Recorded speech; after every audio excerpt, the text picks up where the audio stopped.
美国鬼子厉害是咱厉害啊？咋厉害啊？咱有他那个装备，俺不早把他打出去了啊？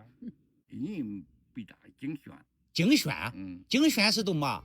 打仗不行啊，他那个你天上飞的，地下跑的，都是机械化，你一个班一部汽车，俺就指望这2个把棍子，俺就背着那个过去那个步枪，半天打一枪，半天打一枪，他就是武器，装备的厉害，装备是那个工业国。他这个刚飞机就来1000多架，他是那个都是雇的一些兵。哦，你上一个，会死一个，他这国家的给他多少钱都有数了。这样？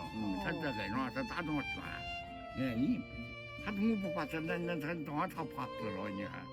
俺那确实俺都是些老兵，俺打仗这打出来的，俺不害怕。你这是有牺牲的了，就越打越猛啊，俺不害怕。